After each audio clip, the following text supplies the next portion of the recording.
Assalamualaikum warahmatullahi wabarakatuh. Sahabat-sahabat pembelajar penyuka psikoterapi Islam. Kali ini saya akan membahas satu tema menarik, yaitu berbicara tentang meditasi. Dan nanti saya akan cerita meditasi secara umum, dan selanjutnya kita fokus kepada meditasi yang diajarkan dalam psikoterapi Islam. Nah, kita tahu bahwa asumsi awal ketika kita berbicara tentang meditasi, maka biasanya orang mengaitkan dengan agama tertentu. Ini yang pertama. Dan yang kedua, kita kadang orang punya asumsi bahwa kalau kita bicara meditasi, maka meditasi dikaitkan dengan praktek, perdukunan, dan paranormal atau klinik ya. Ini asumsi-asumsi yang muncul ketika awal kita berbicara tentang meditasi. Nah, saya akan mempresentasikan tentang perkembangan meditasi. Yang pertama adalah meditasi dikenal di setiap bangsa dan budaya sejak zaman dulu dan sekarang. Nah, artinya memang di setiap bangsa, budaya, pada setiap masa itu ada yang namanya meditasi. Artinya meditasi itu sudah ada sejak zaman dulu.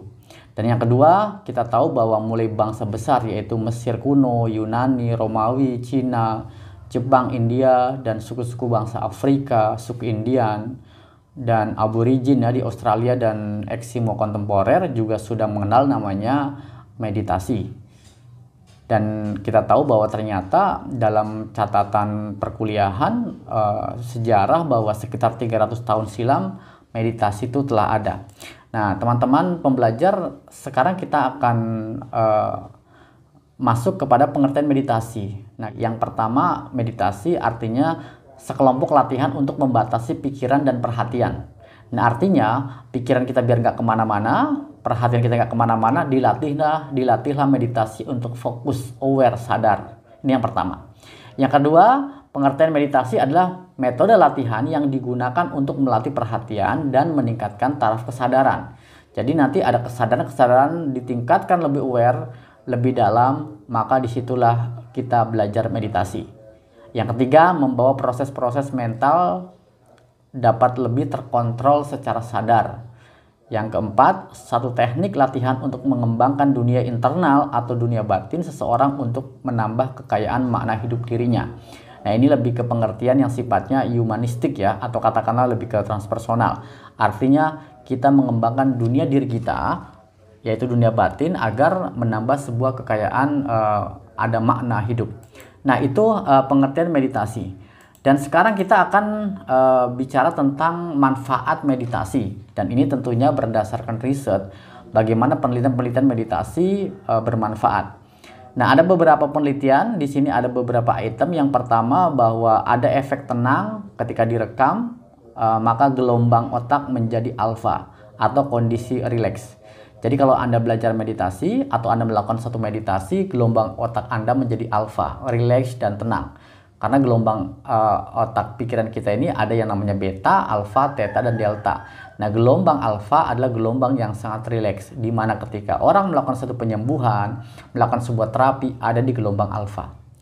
Yang kedua, makin halus gelombang otaknya. Nah, ini juga diteliti dengan alat khusus ya di komputer EEG. Perubahan tingkat kesadaran dan erat hubungannya dengan pengalaman transendental. Artinya ada satu keeratan hubungan yang sifatnya transendental. Terjadi penurunan denyut jantung yang drastis, menurunnya ketegangan otot, menurunnya kadar kolesterol, hipertensi, dan asma. Jadi meditasi juga bermanfaat untuk penyakit-penyakit yang sifatnya fisiologis. Lebih rendah taraf kecemasannya. Jadi bagi yang cemas ketika melakukan meditasi, maka dia mulai menurun. Artinya meningkat kebahagiaannya atau ketenangannya. Ada juga peningkatan harga diri, kekuatan ego, kepuasan, aktualisasi diri, dan peningkatan gambaran diri atau self image. Nah, ini penelitian-penelitian yang mengatakan, menunjukkan manfaat daripada meditasi. Nah, kita akan bicara tentang tujuan meditasi dalam psikologi. Secara psikologis ada dua tujuan meditasi. Yang pertama, seseorang dapat memiliki perkembangan insight, gitu ya. Ada pencerahan yang paling dalam tentang proses mental dalam dirinya. Insight-nya tentang apa? Tentang kesadaran, tentang identitas, tentang realitas, gitu ya. Yang kedua, tujuan daripada meditasi dalam psikologi agar seseorang memperoleh perkembangan kesadaran psikologis dan kesadaran optimal. Ini sebagai tujuan meditasi dalam ilmu psikologi. Nah, bagaimana dengan agama-agama ya? Nah, di sini kita orang-orang agama melakukan sebuah meditasi itu biasanya bertujuan untuk apa? Yaitu dalam tradisi keagamaan untuk meningkatkan upaya kehidupan ruhani. Nah, jadi orang-orang beragama lebih ke ruhaniyah yang tadi sifatnya mental ya dalam diri kita. Mendekatkan diri kepada Tuhan atau mencapai kesadaran mistik atau penyatuan mistik transendental dengan Tuhan. Ini adalah tujuan meditasi dalam agama secara umum ya. Nah, ketika kita berbicara tentang tujuan lain selain tujuan psikologi, tujuan meditasi, mungkin juga sebagai tujuan-tujuan yang sifatnya ketercapaian sementara, misal tujuan psikoterapi dan psikofisiologis. Ini kita bahas dalam teknik-teknik terapi dalam psikoterapi ya. Nah, teman-teman, sahabat pembelajar, kita masuk kepada ritual meditasi keagamaan secara umum ya. Nah, di sini tradisi meditasi dalam agama kalau orang-orang Hindu ya, menurut penelitian Profesor Subandi, pengamatannya bahwa orang Hindu dengan mantra Om gitu ya, Om gitu ya, saya kurang begitu paham, yaitu dengan tujuan menyebut dewa-dewa tertentu. Nah, sementara orang-orang Buddhis, orang-orang Buddha, yaitu dengan latihan mental seperti mengamati pikiran, the meditation of bubble ya, of the bubble. Yang kedua, mengamati pernafasan, breath meditation. Yang ketiga, menghitung pernafasan, breath counting meditation.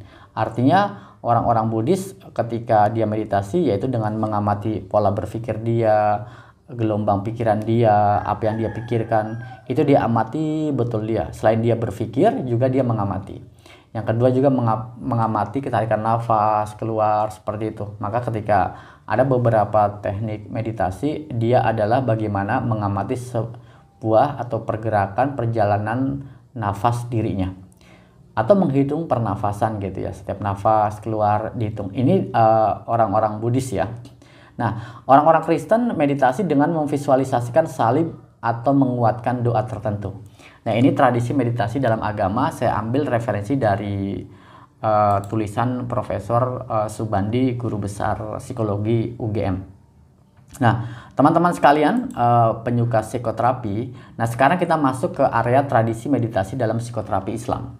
Kita tahu bahwa di dalam Islam juga ada yang namanya meditasi.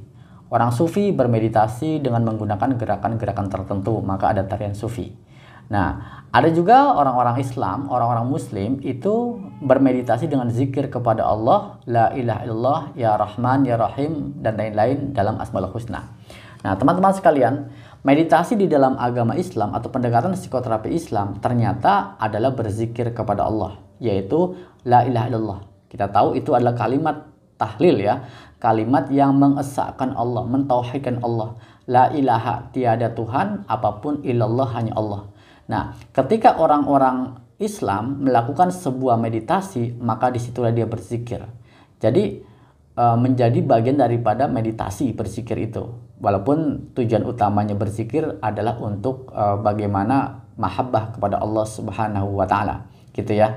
Nah, ternyata ini adalah meditasi, yaitu dengan cara mengesahkan, mengosongkan diri kita, mengosongkan pribadi kita, pikiran kita, perasaan kita dari semua masalah.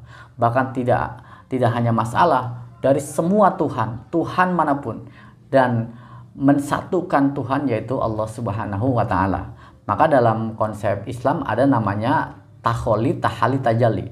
Kosongkan dirinya dalam pikiran-pikiran, beban-beban, masalah yang negatif, buang. Kita lepaskan, itu taholi. Nah, kemudian tahali dengan diisi hal-hal yang positif, hal yang membahagiakan dengan cara menyebut nama Allah, berzikir kepada Allah. Nanti tajali, yaitu terjadi sebuah penyempurnaan atau sebuah kesembuhan, sebuah katakanlah hasil ya, hasil daripada proses meditasinya, yaitu ketenangan, kebahagiaan karena dirinya telah bersama Allah. Itu dalam konsep psikoterapi Islam ada yang namanya taholi, tahali, tajali. Nah, teman-teman sekalian, ternyata di dalam agama Islam atau psikoterapi Islam ini sangat lebih dalam ketika berbicara tentang meditasi. Kenapa saya katakan lebih dalam? Ternyata di situ tidak hanya mendapatkan sebuah ketenangan, tetapi ada hal-hal yang sifatnya suprarasional.